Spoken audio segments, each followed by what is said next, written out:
Welcome back to Heroes on Our Island. I'm Mike Stevens, coming to you this week from Amityville, where mobster Al Capone once had a home. Our last hero story tonight takes us to Freeport, where we meet a mayor who some call more than a politician. Many say he's a hero because of the way he's saved their homes. For Sophia Coleman, a nurse living in Freeport, the glass is normally half full. Same thing for the Goldberg family. They live in Freeport too, but they all have something else in common. They were getting beat up by the banks that held their mortgages. You know, you work hard, you have a house, the American dream, kind of thing. You pay your bills on time, or you try to, especially with what happened a few years ago in the economy. And you're treated, like garbage.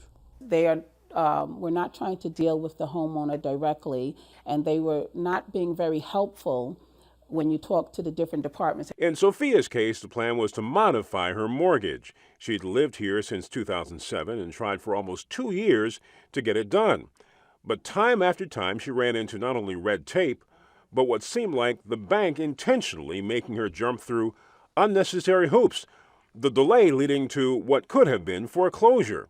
Stephen, an engineer, and his wife were not in danger of losing their home, but they say they ran into the same trouble with their financial institution when they tried to get their mortgage modified. This went on for 3 years.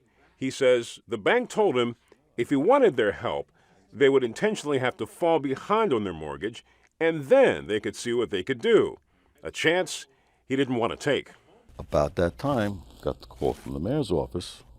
If you need any help, give us a call, which I did. The Goldbergs and Sophia both found out about the mayor of Freeport getting personally involved with trying to save homes. We've got folks that they're not saying, drop my mortgage to half. They're saying just bring it down a few $100s so that I can meet it. Because of whatever reason that they got caught up in the economic downturn, the financial positions of the households are not the same as before in many cases. And so we just want those financial institutions that are way out there to come back to earth, because they got to be more practical. And if they aren't, then they can't exist in our communities. Mayor Andrew Hardwick personally got on the phone with officials from about 12 different banks, mortgage companies, and brokers, telling them if they don't make a change to help homeowners, his village would pull their resources out of their banks. And that's not all. I tell them outright, if you don't help us, I vow that I will go and I will meet with other mayors around the country, and we will bring you down. You cannot. This is robbery. It's like you're plotting the course for failure for our residents, and then you steal their homes, and it's double dipping is what I call it. You purposely hurt people to take their properties, and then you put it back out again. You're killing our communities. To prove his point, Mayor Hardwick took us on a tour, showing us what happens when homes end up being vacated by the homeowners because they couldn't work out an agreement with the banks. The vacant homes end up being a neighborhood eyesore and a target of vandals looking for copper to steal and sell. This is what happens when a homeowner is forced to walk away from a property because of this type of vandalism. You take all the copper away from the heating system, from the hot water tank. It's uninhabitable at that point. Excuse me for my stirring speech, but it's hard to breathe down here with this amount of mold. This mold is caused from the dampness because of the leaking water, because the main water lines have been ripped from this home. So to keep this from happening to more families in Freeport and to help good families stay in the homes they work so hard to get, the mayor went on the offensive. The banks aren't doing it for free. They're being paid a handsome sum of money for the properties in which they finance. So why wouldn't you want to work with your people? The results? The banks blinked. Literally a week later, we got a thing. We've been accepted to the trial period for the modification, which is what we're currently in right now. The Goldbergs saved about $200 a month. The mortgage dropped 3 points. Sophia, the nurse?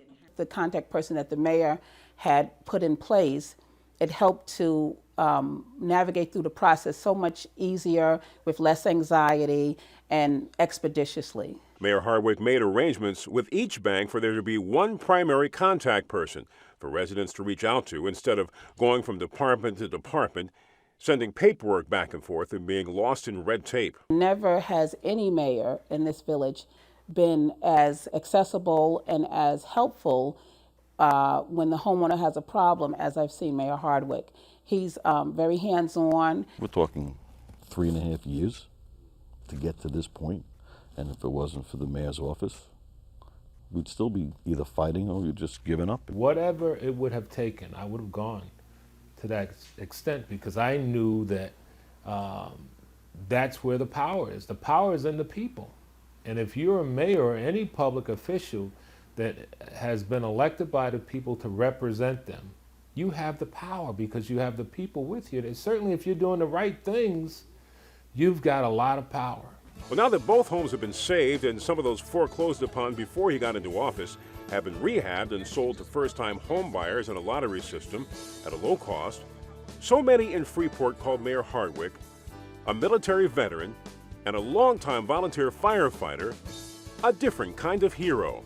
Oh, definitely. Definitely that's a apropos description of how he is and dealt with the problems of this village. What he's doing for the town, what he's helped us do, yeah, I would put him in that category. I know that, he's probably embarrassed with that title, but what he's trying to do for the people of Freeport, yeah, most people probably wouldn't. I don't call myself a hero. I made a promise to God that I would do this job to the best of my ability and do it right. And I'm just trying to do it that way. So when I'm done, I've kept my word. Too often people just take it because they think that's it and they don't have a fight. There's no one that's out there that's going to champion for it. I'll be the champion, I'll be the fighter. I said I'd do that, I volunteered for it. I'll do it because it's the right thing to do. I'm not a hero, I'm just doing what I said I would do. Well, Mayor Hardwick hopes that more towns and villages on the island will do the kinds of things he's doing to help people save their homes. Well, after the break, we're going to tell you how to contact us to let us know about a hero that matters to you. Stay with us.